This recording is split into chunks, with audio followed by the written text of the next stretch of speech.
জুলাই অভ্যুত্থানের প্রথম শহীদ আবু সাইদ হত্যায় এএসআই আমির হোসেন ও কনস্টেবল সুজনের মৃত্যুদণ্ড, ৩ পুলিশ সদস্যের যাবজ্জীবন, বেরোবির সাবেক ভিসি সহ ৫ জনের ১০ বছর করে কারাদণ্ড।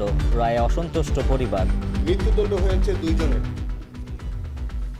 একজন হচ্ছে আমির হোসেন, তিনি এএসআই, আরেকজন হচ্ছে সুজন চন্দ্র, ইনি কনস্টেবল। এতে আমি সন্তুষ্ট নই, আরো লোকের ফাঁসি হওয়া উচিত ছিল।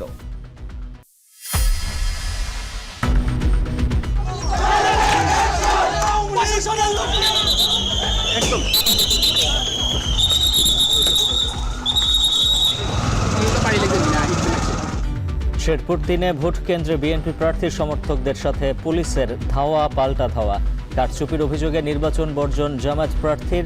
বগুড়ায় ভোট পড়েছে 42%, চলছে গণনা।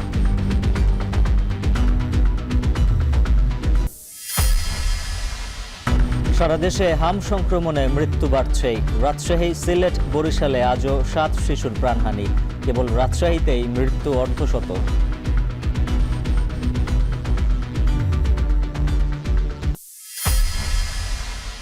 গার্মেন্টসের ঝুট ব্যবসাকে কেন্দ্র করে নারায়ণগঞ্জের ফতুল্লায় যুবদলের 2 গ্রুপের সংঘর্ষ, গুলিবিদ্ধ 1।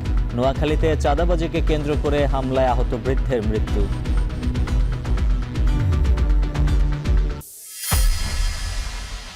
মশা নিধনে 3 বার ওষুধ ছিটিয়েও কাজ হয় না। বরিশালের প্রশাসকের শিকার, শহর পরিষ্কারেও ঘাটতি। সহযোগিতা আহ্বান। আর অনেকেই বলে যে আপা মশার ওষুধ দেয়, মশা তো থেকে যায়। প্রতিটা জায়গায় সমস্যা, বিশ্বাস করেন। এটা আপনাদের সবার সহযোগিতা চাই।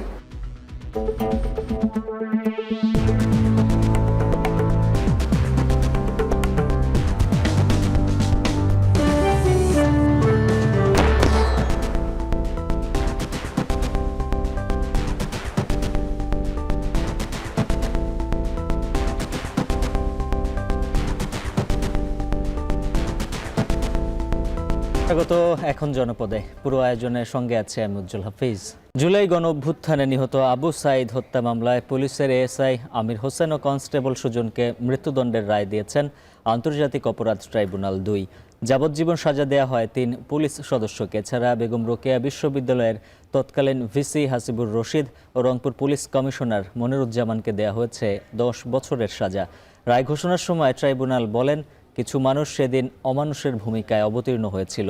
রায়ে সন্তুষ্ট আসামি রাষ্ট্রপক্ষ, তবে রায় বিশ্লেষণ করে আপিল করার কথা জানান চিফ প্রসিকিউটর। রায়ের বিরুদ্ধে আপিল করার কথা জানিয়েছেন আসামি পক্ষের আইনজীবীরাও। আরও জানাচ্ছেন জাহিদ হাসান। 24-এর 16 জুলাই রংপুর বেগম রোকেয়া বিশ্ববিদ্যালয়ের সামনের সড়কে দুহাত প্রসারিত করে দাঁড়ানো আবু সাইদ এজন্য অবিচল এক লড়াইয়ের প্রতীক। তখন জুলাই আন্দোলন দমনের নামে আবু সাইদকে লক্ষ্য করে গুলি চালায় পুলিশ। মাটিতে লুটিয়ে পড়েন আবু সাইদ। পরে হাসপাতালে তার মৃত্যু হয়। 5 আগস্টে শেখ হাসিনা সরকারের পতন হলে আন্তর্জাতিক অপরাধ ট্রাইব্যুনাল পুনর্গঠন করে জুলাই আন্দোলনে সংঘটিত মানবতা বিরোধী অপরাধের বিচার শুরু করা হয়। মামলা করে আবু সাইদের পরিবার। বৃহস্পতিবার দুপুর 12টার দিকে বিচারপতি নজরুল ইসলাম চৌধুরীর নেতৃত্বে 3 সদস্যের আন্তর্জাতিক অপরাধ ট্রাইব্যুনাল 2 রায় ঘোষণা করেন। 3 বিচারক সর্বসম্মতভাবে আবু সাইদ হত্যা মামলা রায় বলেন, সেদিন কিছু মানুষ অমানুষের ভূমিকায় অবতীর্ণ হয়েছিল। এটা হতে পারে না। This is not the spirit of the law. পরে আবু সাইদকে হত্যার দায়ে পুলিশের এএসআই আমির হোসেন ও কনস্টেবল সুজন চন্দ্রকে দেয়া হয় মৃত্যুদণ্ডের রায়। পুলিশের তৎকালীন কমিশনার মনিরুজ্জামান, ভিসি হাসিবুর রশিদকে দেয়া হয় 10 বছর কারাদণ্ড। পুলিশের 3 কর্মকর্তাকে দেয়া হয় যাবজ্জীবন কারাদণ্ড। রায়ে সন্তুষ্ট রাষ্ট্রপক্ষ। নির্মম হত্যাকাণ্ডটি সারা দুনিয়ার মানুষ, সারা পৃথিবী দেখতে পেয়েছিল। মৃত্যুদণ্ড হয়েছে 2 জনের। এই 30 জন আসামির মধ্যে 30 জনকেই আজকে দণ্ডিত করা হয়েছে। আমরা 3 জন আসামির বিরুদ্ধে একাধিক চার্জ প্রমাণিত হয়েছে। গ্রেফতার থাকা প্রক্টর শরীফুল ইসলামকে 5 বছর, ছাত্রলীগ সভাপতি পোমেল বড়ুয়া, শিক্ষক মশিউর রহমান, আসাদুজ্জামান মণ্ডলকে দেয়া হয় 10 বছর করে সাজা। একজন হচ্ছে আরিফুজ্জামান জীবন, রবিউল ইসলাম নয়ন, বিভূতিভূষণ মাধব। এই 3 জনকে যাবজ্জীবন কারাদণ্ডে দণ্ডিত করা হয়েছে। মনিরুজ্জামান বেল্টু পুলিশের সাবেক কমিশনার ছিলেন। মশিউর রহমান, আসাদুজ্জামান মণ্ডল, পোমেল বড়ুয়া। তাদের প্রত্যেকের 10 বছর করে শাস্তি হয়েছে। রায়ে অসন্তোষ প্রকাশ করে রায়ের বিরুদ্ধে আপিল করার কথা জানান আসামি পক্ষ। আমরা প্রত্যাশা অনুযায়ী খালাস পাইনি। আমরা রায়ের কপি অর্থাৎ পূর্ণাঙ্গ রায়ের কপি হাতে পেয়ে মহামান্য আপিল বিভাগে দায়ের করে আপিল শুনানি অন্তে খালাস পাবো বলে দৃঢ়ভাবে বিশ্বাস করি। এই রায়ে অসন্তুষ্ট আবু সাঈদের পরিবারও। পুলিশের যারা গুলি করলো তারা হলো একটা ঊর্ধ্বতন কর্মকর্তার নির্দেশে করছে, যারা ঊর্ধ্বতন কর্মকর্তা ছিল তাদের কারো ফাঁসি হয়নি। এই ক্ষেত্রে আমাদের অসন্তুষ্টি আছে। ছাত্রলীগ সভাপতি যে পমেল বড়ুয়া ছিল, কিন্তু তার ফাঁসি হওয়া দরকার ছিল। আমাদের পরিবারের পক্ষ থেকে তার ফাঁসির দাবি। আবু সাঈদ হত্যা মামলার আরেকটি অভিযোগে সাবেক প্রধানমন্ত্রী শেখ হাসিনা ও স্বরাষ্ট্রমন্ত্রী আসাদুজ্জামান খান কামালকে মৃত্যুদণ্ডের রায় দিয়েছে আন্তর্জাতিক অপরাধ ট্রাইব্যুনাল। জুলাই গণঅভ্যুত্থানের সবচেয়ে আলোচিত হত্যাকাণ্ড আবু সাঈদ হত্যা মামলার রায় সম্পন্ন করেছে আন্তর্জাতিক অপরাধ ট্রাইব্যুনাল। এর মধ্য দিয়ে জুলাই গণঅভ্যুত্থানের মানবতা বিরোধী অপরাধের 4টি মামলার চূড়ান্ত নিষ্পত্তিও হয়েছে। আবু সাঈদ হত্যা মামলায় প্রথম বিশ্ববিদ্যালয়ের শিক্ষক, কর্মকর্তা, কর্মচারী, পুলিশের ঊর্ধ্বতন কর্মকর্তা থেকে কনস্টেবল এবং রাজনৈতিক দলের নেতাকর্মীরা দণ্ডিত হয়েছেন। জাহিদ হাসান, এখন, ঢাকা। এদিকে শহীদ আবু সাঈদ হত্যা মামলার রায়ে অসন্তোষ জানিয়েছেন তার পরিবার। তাদের পক্ষ থেকে দাবি করা হয়েছে পলাতক আসামিদের দ্রুত ফেরানো এবং ছাত্রলীগের নেতাকর্মী ও পুলিশ কর্মকর্তাদের আরও কঠোর শাস্তি দেয়া হোক। রংপুর থেকে আরও জানাচ্ছেন মোকাররম হোসাইন। সন্তান হারানোর 20 মাস পর আদালতের রায় আসলো, কিন্তু মন শান্ত হলো না আবু সাঈদের মায়ের। জুলাই আন্দোলনের সূচনায় অগ্নিস্ফুলিঙ্গ ছড়ানো সন্তানের কবরের পাশে হাঁটার ধরনই বলে দিচ্ছে তার হতাশার কথা। 2024 সালের 16 জুলাই বৈষম্য বিরোধী ছাত্র আন্দোলনের সময় গুলিতে শহীদ হন বেগম রোকেয়া বিশ্ববিদ্যালয়ের শিক্ষার্থী আবু সাঈদ। মৃত্যুর আগে তিনি কয়েক দফা নির্যাতনের শিকার হন। তবে হত্যাকাণ্ডের মামলায় ঘোষিত রায়ে সন্তুষ্ট নন সহযোদ্ধারা। যে মাসুদুল হাসান মাসুদ যে শহীদ আবু সাঈদের গলা চিপে ধরেছিল, যে তাৎক্ষণিক সেই অ্যাটেম্প টু মার্ডার, কিন্তু তাকেও অনেক কম শাস্তি দেওয়া হয়েছে। একটা মহান বিপ্লবের মহানায়কের এ রায় কখনো কাম্য না। তো যে প্রেক্ষাপটটা ছিল সেই প্রেক্ষাপট অনুযায়ী আজকে যে সাজা হলো সেটা খুবই কম হলো। আমরা আসলে খুবই হতাশ। প্রত্যেকটা রায় যে হয়েছে এটার জন্য সন্তুষ্ট। রায়ের যে ক্যাটাগরি সেটা আমরা পর্যালোচনা করে সঠিকভাবে বলতে পারবো যে রায়টা আমরা পূর্ণাঙ্গ সন্তুষ্ট কিনা। আদালত 30 আসামির মধ্যে 2 জনকে ফাঁসি, 3 জনকে যাবজ্জীবন এবং বাকিদের বিভিন্ন মেয়াদে সাজা দিয়েছেন। পরিবারের কেউ এই রায়ে খুশি হতে পারেননি। যাদের আদেশে আমার ছেলেকে হত্যা করা হয়েছে তারাই তো বাঁচি গেল। দাবিটা কঠোরভাবে বিচার হোক। রায়ের যদি আরও অন্য কিছু করা যায়, আপিল করা যায়, করেও যদি সাজা বাড়ানো যায়, তাহলে অন্তত পরিবার থেকে সবাই খুশি থাকবে।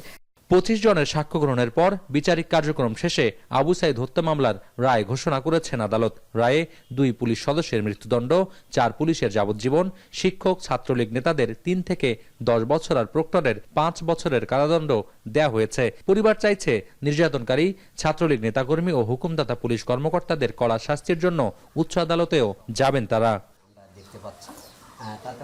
মোকাররম হোসাইন, এখন, রংপুর। শেরপুর 3 ও বগুড়া 6 আসনের নির্বাচনের খবর জানাবো। ভোট গ্রহণ শেষে এখন চলছে গণনার কাজ। এদিকে শেরপুর 3 আসনের জামায়াত প্রার্থী ভোট কারচুপি এবং জাল ভোটের অভিযোগে নির্বাচন বর্জন করেছেন। বিস্তারিত জানাতে যুক্ত আছেন শেরপুর থেকে সহকর্মী হারুনুর রশিদ, বগুড়া থেকে সহকর্মী মাজিদুর রহমান। শুরুতেই যাচ্ছে হারুনুর রশিদের কাছে। হারুন, জানাবেন এখন তো ভোট গণনা চলছে, কত শতাংশ ভোট গণনা হলো আর সার্বিক পরিস্থিতি কেমন?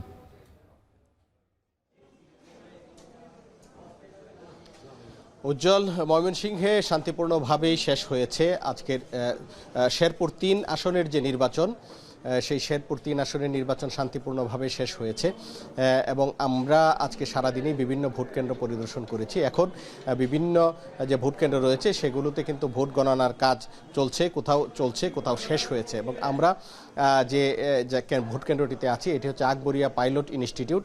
এই কেন্দ্রেও কিন্তু কিছুক্ষণ আগে ভোট গণনার যে কাজ সেটি শেষ হয়েছে। এখন যিনি প্রিজাইডিং অফিসার এবং ভোট গ্রহণকারী অন্যান্য যারা কর্মকর্তা রয়েছেন তারা কিন্তু এখন সেটি প্রক্রিয়া করছেন এবং ভান্ডেল করছেন যে তারা যে ফলাফল গণনার যে কেন্দ্রীয় নিয়ন্ত্রণ কক্ষ রয়েছে শেরপুরে সেখানে নিয়ে যাবেন, তার প্রস্তুতি কিন্তু তারা নিচ্ছেন।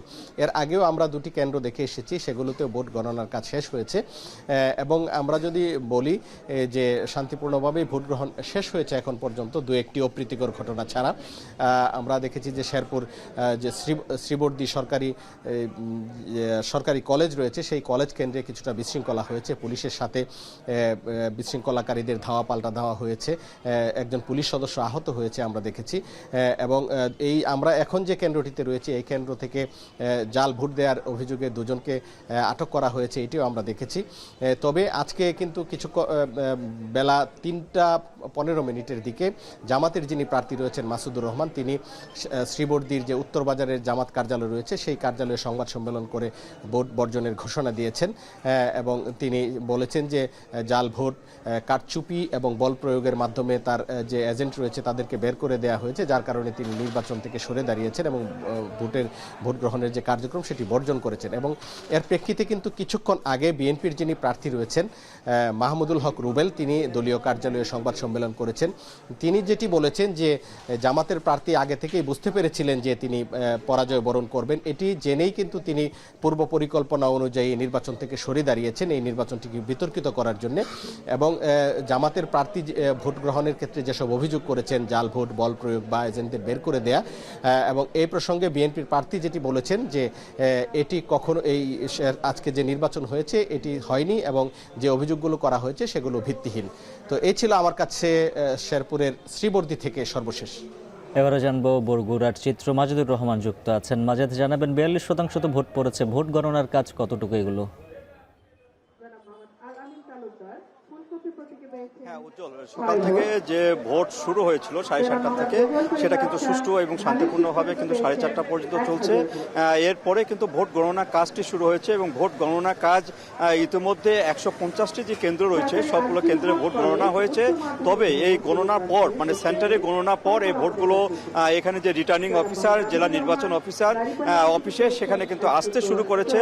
আপনারা দেখতে পাচ্ছেন যে প্রচুর পরিমাণে এখানে যে 150টি কেন্দ্রের ধাপে ধাপে কিন্তু তারা আসছে এবং একের পর এক সে ব্যালট পেপারগুলো জমা দিচ্ছে এবং ভোট গণনা তারা এখানে গণনার যে ফলাফলটি সেটি কিন্তু নেয়ার পরে কিন্তু গণনা করছে। এই পর্যন্ত 15টি ফলাফল গণনা হয়েছে এবং এই 15টির মধ্যে যে ধানের শীষ মার্কা সেটি কিন্তু বেশি ভোট রয়েছে। তারপরে আরও যে গণনাগুলো রয়েছে সেই গণনাগুলো চলছে, গণনার যে ফলাফল ঘোষণার সেটির কাজ চলছে আর কি।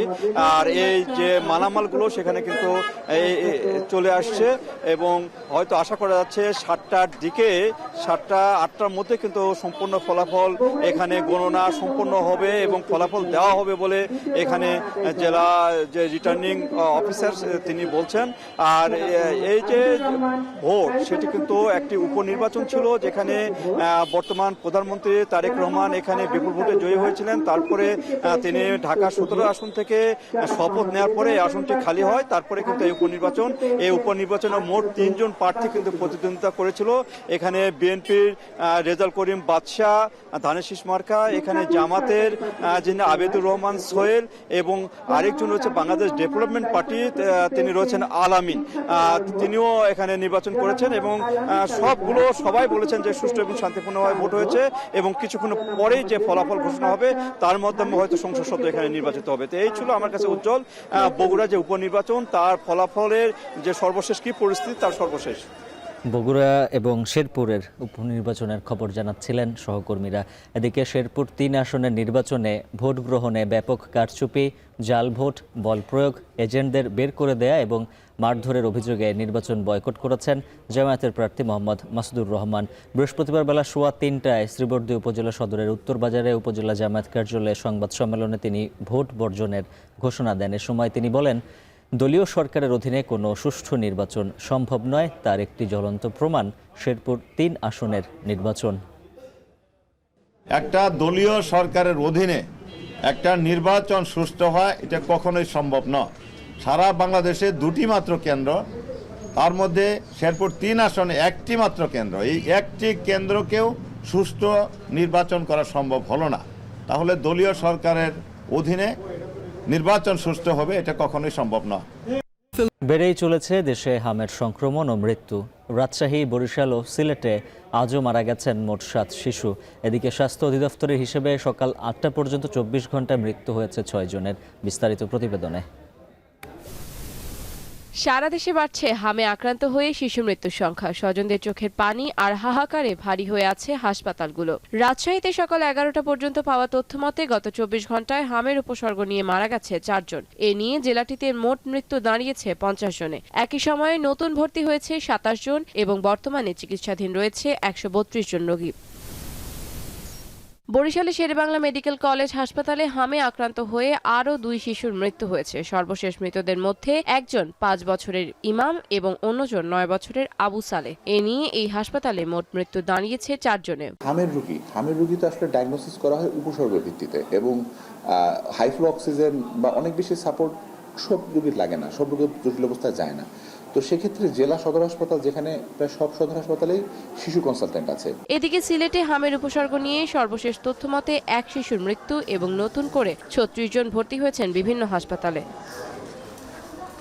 কুমিল্লায়ও বাড়ছে আক্রান্তের সংখ্যা। সর্বশেষ তথ্য মতে নতুন করে ভর্তি হয়েছে 14 শিশু। এখন পর্যন্ত হামের উপসর্গ নিয়ে ভর্তি হয়েছে 433 জন। এর মধ্যে 27 জন শনাক্ত এবং মারা গেছে 3 শিশু। অনেক বাবা মা আছে, তারা টিকা দেওয়ার ব্যাপারে তাদের একটা অনীহা আছে। তারা অনেক সময় বাচ্চাদেরকে টিকা দেন না আর কি। তো তাদেরকে সচেতন করে তুলতে হবে যে বাচ্চাদেরকে যাতে টিকার আওতায় নিয়ে আসা হয়। এখন পর্যন্ত সব মিলিয়ে বিভিন্ন জেলায় হামে আক্রান্ত হয়ে মোট মৃত্যু দাঁড়িয়েছে কমপক্ষে 64 জনে। আপনার অপসরা এখন। নারায়ণগঞ্জের ফতুল্লায় গার্মেন্টসের ঝুট ব্যবসাকে কেন্দ্র করে যুবদলের 2 গ্রুপের মধ্যে সংঘর্ষ ও গোলাগুলির ঘটনা ঘটেছে। এ ঘটনায় রাকিব হোসেন নামে এক যুবক গুলিবিদ্ধ হয়েছেন। বৃহস্পতিবার সকালে ফতুল্লার এনায়েতনগর ইউনিয়নের চাঁদনী হাউজিং এলাকায় এই ঘটনা ঘটে। সংঘর্ষের সময় ককটেল বিস্ফোরণ ও গোলাগুলি হয়। আহত রাকিবকে প্রথমে স্থানীয় হাসপাতালে ভর্তি করা হলে পরে ঢাকা মেডিকেল কলেজ হাসপাতালে স্থানান্তর করা হয়। স্থানীয়রা জানায়, জেলা যুবদলের সদস্য সচিব রনি গ্রুপের কর্মী সালাম ও ফতুল্লা থানা যুবদলের আহ্বায়ক মাসুদের মধ্যে ঝুট ব্যবসাকে কেন্দ্র করে বিরোধ চলছিল। এ নিয়ে 2 গ্রুপের সংঘর্ষে লিপ্ত হয়। জেলা যুবদলের নেতারা গুলি চালানোয় ধারালো অস্ত্র দিয়ে কুপিয়েছেন বলে অভিযোগ আহত রাকিব ও তার পরিবারের। আমরা অলরেডি এখানকার সিসিটিভি ক্যামেরা সহ সার্ভেলেন্স যত ক্যামেরা এখানে আশেপাশে আছে সব জায়গা থেকে আমরা ভিডিও ফুটেজ কালেক্ট করে কে গুলি করেছে এবং কে এই সন্ত্রাসী কর্মকাণ্ডের সাথে কারা কারা সরাসরি সংযুক্ত আমরা তাদেরকে শনাক্ত করে গ্রেপ্তার করার জন্য অভিযান শুরু করে দিয়েছি। নোয়াখালীর সদর উপজেলায় চাঁদাবাজিকে কেন্দ্র করে হামলায় আহত এক বৃদ্ধ মারা গেছেন। সকাল 11টার দিকে ঢাকা মেডিকেল কলেজ হাসপাতালে চিকিৎসাধীন অবস্থায় তিনি মারা যান। এর আগে মঙ্গলবার সকালে ইসলামগঞ্জের মধ্যবাজার এলাকায় এই হামলার ঘটনা ঘটে। পরিবারের অভিযোগ, জমিতে দোকানঘর নির্মাণ করতে গেলে স্থানীয় যুবদল নেতা লিটন চৌধুরী 3.5 লাখ টাকা চাঁদা দাবি করেন। চাঁদা দিতে অস্বীকৃতি জানালে তার নেতৃত্বে একদল লোক হামলা চালায়। এ সময় আব্দুল হাইকে মারধর করে খালে ফেলে দেওয়া হয়। হামলায় তার 2 ছেলেও আহত হন। পরে স্থানীয়রা তাদের উদ্ধার করে হাসপাতালে ভর্তি করেন। অবস্থার অবনতি হলে আব্দুল হাইকে ঢাকা মেডিকেলে নেওয়া হয়। সেখানে চিকিৎসাধীন অবস্থায় তার মৃত্যু হয়। পুলিশ জানিয়েছে, লিখিত অভিযোগ পেলে আইনানুগ ব্যবস্থা নেওয়া হবে।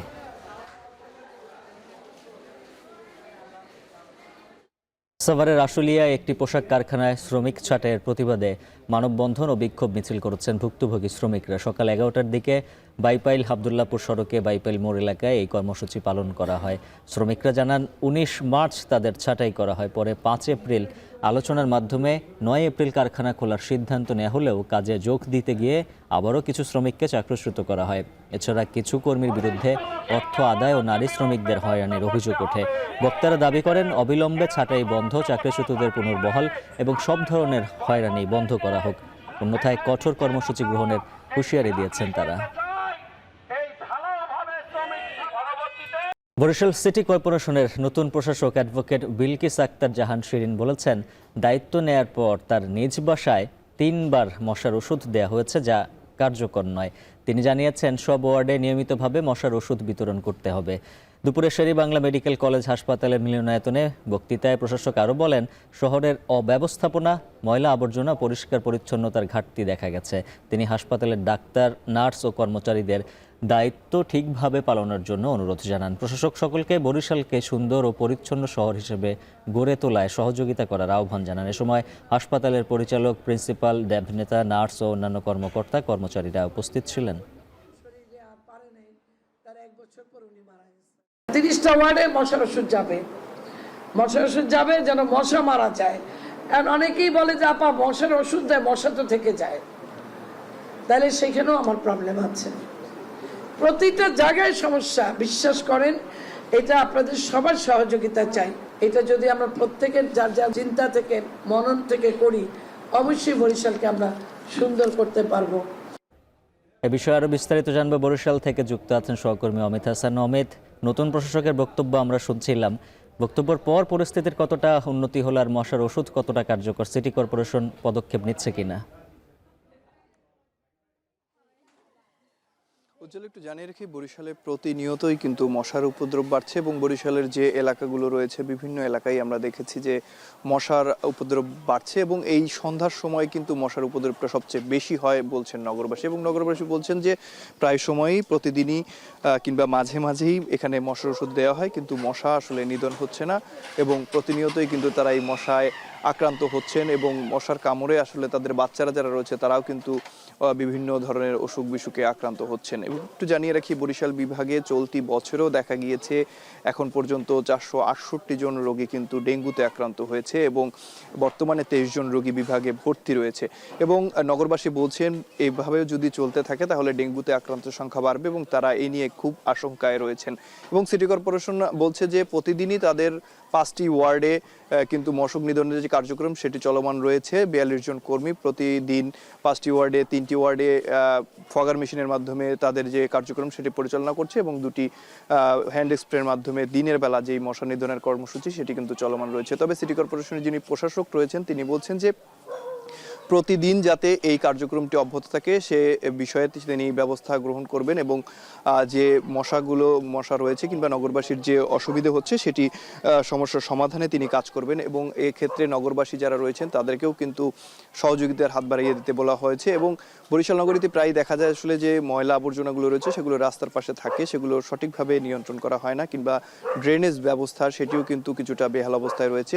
সেটি যদি পুরোপুরি সমস্যার সমাধান করা যায় সেক্ষেত্রে কিন্তু এই যে সমস্যা রয়েছে মশার সেটি পুরোপুরি নিয়ন্ত্রণে আনা যাবে। এবং নগরবাসীর নগরের বিভিন্ন এলাকায় আমরা ঘুরে দেখেছি যে আসলে মশার যে উপদ্রব সেটি কিন্তু বেড়েছে এবং নগরবাসী বলছেন যে সন্ধ্যার পর আসলে কোনোভাবে যে কাজকর্ম সেটি করা দায় হয়ে গেছে তাদের জন্য এবং তারা কিন্তু নানা ধরনের আশঙ্কায় রয়েছে যে এই মশা যদি বৃদ্ধি হতে থাকে সেক্ষেত্রে তাদের যে ডেঙ্গুর একটি আশঙ্কা কিংবা প্রবণতা রয়েছে সেটি বৃদ্ধি পাবে বলে জানিয়েছেন তারা। এবং একটু জানিয়ে রাখি যে সিটি কর্পোরেশন থেকে আমরা প্রায়ই দেখি যে মশক নিধনের জন্য যে ওষুধগুলো রয়েছে সেগুলো দেয়া হয়, তবে নগরবাসীর দাবি যে ওষুধগুলো দেয়া হয় তাতে কিন্তু পর্যাপ্ত আসলে মশক নিধনের যে কার্যক্রম সেটি কিন্তু হচ্ছে না এবং মশাও সরছে না, যার কারণে কিন্তু তারা যে সমস্যায় পড়ছে সেটি কিন্তু প্রতিনিয়ত বাড়ছে এবং মশকের পরিমাণটাও বাড়ছে। সুতরাং সিটি কর্পোরেশনের দিকে নজর দেওয়ার প্রয়োজন বলে মনে করছেন নগরবাসী। বরিশাল থেকে এই ছিল আমার কাছে সবশেষ। উজ্জ্বল। অমিত হাসান জানাচ্ছিলেন বিস্তারিত। টাঙ্গাইলে কৃষকদের মাঝে হস্তান্তরের মাধ্যমে আগামী 14 এপ্রিল কৃষক কার্ড উদ্বোধন করা হবে। প্রকৃত কৃষকদের মাঝে কার্ড বিতরণ হলে উপকৃত হবেন লাখ লাখ মানুষ। অর্থনীতিবিদরা বলছেন এতে মধ্যস্বত্বভোগীদের দৌরাত্ম্য কমবে। বিস্তারিত জানাচ্ছেন কাউসার আহমেদ। কৃষকের সমন্বিত সেবা নিশ্চিত করতে কৃষক কার্ড বিতরণ করা হবে, যাতে বছরে 2,500 টাকা ঋণ, ভর্তুকিতে বীজ ও সারসহ 10 ধরনের সুবিধা পাবে কৃষক। চলতি মৌসুমে 10 বিঘা জমিতে বিভিন্ন ফসলের চাষ করেছেন কৃষক দুলাল মিয়া। তার দাবি, কৃষক কার্ড চালু হলে সাশ্রয়ী মূল্যে সার ও বীজ ক্রয় করে তিনি আরও লাভবান হতে পারবেন। কৃষিকার্ড দেওয়ার উচিত হলে যারা কৃষিকাজ প্রতিকূল কৃষি যারা তাদের কৃষিকার্ডটা দিলে কি ভালো হবে। সর্বক্ষণ আমরা যে টাইমে আমরা সার পাওয়ার কথা ওই টাইমে জানি আমরা সার ওষুধ নেই, আমরা সবসময় আমরা পাই। দুলাল মিয়ার মতো হাজারো কৃষক এই কার্ডের সুবিধা পেলে কৃষিতে উৎপাদন বাড়ার পাশাপাশি অনেক দিকে লাভবানও হবেন। আমরা কৃষক যারা আমরা জানি কৃষিকাজ যারা করি তারাই জানি পাই। খেত খামারে যা বুনবো এটা সম্বন্ধে আমরা সার বীজ এগুলা জানি আমরা পাই। বিপুল আবেদন সরকারের কাছে যে কৃষক ভাইদের জন্য বিদ্যুৎ বিলটা জানে কমাইতে হয়, এটা জানি সুদৃষ্টিতে সরকার দেখে। কৃষক কার্ড সম্পর্কে প্রান্তিক পর্যায়ে কৃষকদের অবহিত করা জরুরি। প্রকৃত কৃষকদের নামে এই কার্ড হস্তান্তরের দাবি এই কৃষক নেতার। কৃষি কার্ড জানি এই অরিজিনাল কৃষকরা পায়, এটা আমার সরকারের কাছে দাবি। কৃষি লোন জানি কম সুদে পাই, সহজ শর্তে জানি পাই। প্রকৃত কৃষকরা এই কার্ড পেলে মধ্যস্বত্বভোগীদের দৌরাত্ম্য কমবে। আর কার্ড হস্তান্তরে অনিয়ম হলে কৃষক ক্ষতিগ্রস্ত হবে বলে জানান এই অর্থনীতিবিদ। বাংলাদেশ কৃষি নির্ভর অর্থনীতি, এই কৃষিকে বাঁচানোর জন্য সরকার যে খুবই সচেতন। আমরা মনে করি যে কৃষকদের যে দীর্ঘদিনের দুঃখ, অবহেলিত তারা জাতি হিসাবে আছে, এই জায়গাটা ঘুচে যাবে এবং আমাদের কৃষিক্ষেত্রে স্বনির্ভরতা আবার ফিরে আসবে। প্রকৃত কৃষকের নামই তালিকা অন্তর্ভুক্তি করা হয়েছে বলে জানান এই কৃষি কর্মকর্তা। প্রাথমিকভাবে আমরা যে কৃষকদের তালিকা করছি, এখানে বিভিন্ন ক্যাটাগরি কৃষক আমরা এটা ভাগ করেছি। ভূমিহীন, ক্ষুদ্র, প্রান্তিক, মাঝারি, বড় কৃষক, সে ক্যাটাগরি হিসেবে কৃষক ভাগ হবে। যে সরকারের সমস্ত সুবিধাগুলো সে তার কার্ডের মাধ্যমে সরকারের সাথে তার সরাসরি সম্পর্ক। কৃষক কার্ড শুধু একটি কার্ড নয়, এটি প্রান্তিক পর্যায়ের কৃষকদের অধিকার, সম্মান ও সম্ভাবনার নতুন দুয়ার। এ উদ্যোগ উৎপাদন বাড়ার পাশাপাশি দেশের খাদ্য নিরাপত্তা নিশ্চিত ও টেকসই কৃষি ব্যবস্থাপনা গড়ে তুলতে গুরুত্বপূর্ণ ভূমিকা রাখবে, এমনটি প্রত্যাশা সংশ্লিষ্টদের। কাউসার আহমেদ, এখন টাঙ্গাইল। দেশের 1 নম্বর gas stove RFL gas stove, যা বেশি তাপেও ফাটে না আর হ্যাসেল ফ্রি অটো ইগনিশন নিশ্চিত করে ঝামেলাহীন রান্না। আরএফএল গ্যাস স্টোভ, নিরাপদ ও ঝামেলাহীন। দেশের রাজস্ব আদায় বাড়াতে নতুন উদ্যোগ নিচ্ছে জাতীয় রাজস্ব বোর্ড এনবিআর। অতিরিক্ত সম্পদশালীদের উপর কর বাড়ানো এবং ব্যাংক লেনদেনের উপর কর আরোপ করা যায় কিনা তা খতিয়ে দেখা হচ্ছে বলে জানিয়েছেন এনবিআর চেয়ারম্যান মোহাম্মদ আব্দুর রহমান খান। চট্টগ্রামে বিভাগীয় জেলা পর্যায়ের সরকারি কর্মকর্তাদের সঙ্গে প্রাক বাজেট মতবিনিময় সভায় তিনি আরও বলেন, দেশের বাজেট এখনও অনেকটাই ঋণ নির্ভর এবং পরিকল্পনা অনুযায়ী রাজস্ব আদায় সম্ভব হয় না। এ কারণে রাজস্ব বাড়ানোর উপর গুরুত্ব দিচ্ছে এনবিআর। কর ব্যবস্থাপনায় স্বচ্ছতা ও গতিশীলতা আনতে রাজস্ব বোর্ডের সব কার্যক্রম ডিজিটালাইজড করার কথাও জানান তিনি। এনবিআর চেয়ারম্যান আরও বলেন, ট্যাক্স রিটার্ন কম জমা পড়ার পেছনে রয়েছে বিভিন্ন কারণ। টিআইএনধারীদের তথ্য হালনাগাদ না থাকা, মৃত ব্যক্তিদের টিআইএন সক্রিয় থাকা এবং করযোগ্য আয় না থাকলেও রিটার্ন জমা দেওয়ার বাধ্যবাধকতা সম্পর্কে সচেতনতার অভাব।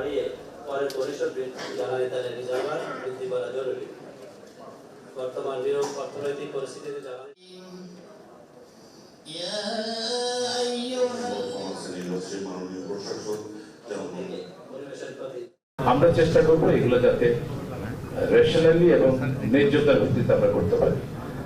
ডেফিনেটলি যাদের আয় বেশি, যাদের সম্পদ বেশি, তারা আমাদের দেশের জন্য বেশি কন্ট্রিবিউট করবেন এবং এটা আপনারা হাসি মুখে মেনে নেবেন। কারণ এটা কিন্তু অনেক বড় একটা কৃতিত্ব যে আমার দেশ পরিচালনার জন্য আমার কন্ট্রিবিউশন এই। রাঙামাটিতে বিজু, সাংগ্রাই ও বৈশু উপলক্ষে বর্ণাঢ্য র্যালি ও উৎসবের আয়োজন করা হচ্ছে। রাঙামাটি পৌরসভা প্রাঙ্গণে বিভিন্ন জনগোষ্ঠীর শিল্পীরা মনোমুগ্ধকর নৃত্য পরিবেশন ও আলোচনা সভায় অংশ নেন। এই উপলক্ষে র্যালি শহরের বনরূপা হয়ে শিল্পকলা একাডেমি প্রাঙ্গণে গিয়ে শেষ হয়। এতে পাহাড়ি নারী পুরুষরা ঐতিহ্যবাহী পোশাক ও বাদ্যযন্ত্র নিয়ে অংশ নেন। র্যালির উদ্বোধন করেন পার্বত্য জেলা পরিষদ চেয়ারম্যান কাজল তালুকদার। উৎসব উদযাপন কমিটির আহ্বায়ক প্রকৃতি রঞ্জন চাকমা ও সদস্য সচিব ইন্টুমণি তালুকদারও অনুষ্ঠানে বক্তব্য দেন। আগামী 11 এপ্রিল থেকে 3 পার্বত্য জেলায় শুরু হচ্ছে 3 দিনব্যাপী সামাজিক উৎসব।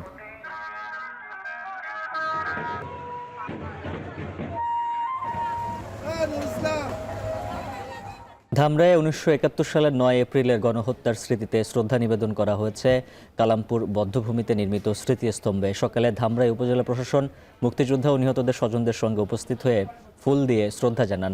শ্রদ্ধা নিবেদন শেষে উপজেলা নির্বাহী কর্মকর্তা মোহাম্মদ আল মামুন জানান, 1971 সালে 9 এপ্রিল গণহত্যায় নিহত 14 জনের মধ্যে 1 জনের নাম এরই মধ্যে গেজেটভুক্ত হয়েছে। বাকি 13 জনের নাম সংগ্রহ করে আগামী 1 সপ্তাহের মধ্যে গেজেট প্রকাশ করার জন্য মন্ত্রণালয়ে প্রেরণ করা হবে। তিনি আরও জানান, গণকবর সংরক্ষণের জন্য প্রশাসনের পক্ষ থেকে প্রয়োজনীয় ব্যবস্থা গ্রহণ করা হবে। শ্রদ্ধা নিবেদন শেষে নিহতদের স্মরণে দোয়া অনুষ্ঠিত হয়।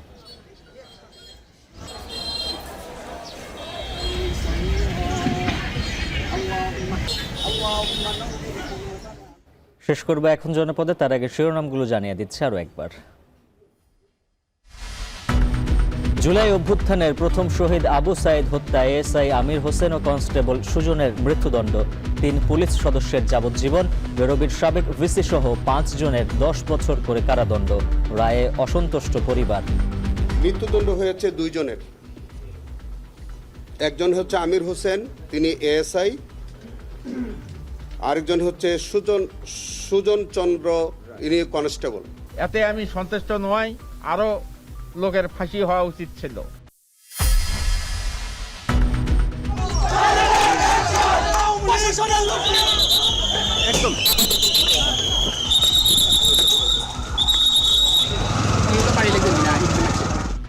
শেরপুর 3-এ ভোট কেন্দ্রে বিএনপি প্রার্থী সমর্থকদের সাথে পুলিশের ধাওয়া পাল্টা ধাওয়া, কারচুপির অভিযোগে নির্বাচন বর্জন। জামায়াত প্রার্থীর বগুড়ায় ভোট পড়েছে 42%। চলছে গণনা। সারা দেশে হাম সংক্রমণে মৃত্যু বাড়ছেই। রাজশাহী, সিলেট, বরিশালে আজও 7 শিশুর প্রাণহানি, কেবল রাজশাহীতে মৃত্যু অর্ধশত।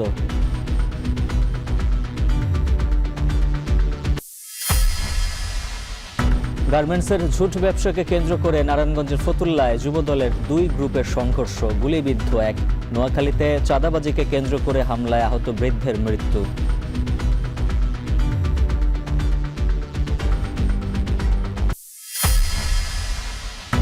মশা নিধনে 3 বার ওষুধ ছিটিয়েও কাজ হয় না, বরিশালের প্রশাসকের শিকার। শহর পরিষ্কারও ঘাটতি, সহযোগিতার আহ্বান। আর অনেকেই বলে যে আপা মশার ওষুধ দেয়, মশা তো থেকে যায়। প্রতিটা জায়গায় সমস্যা, বিশ্বাস করেন। এটা আপনাদের সবার সহযোগিতা চাই।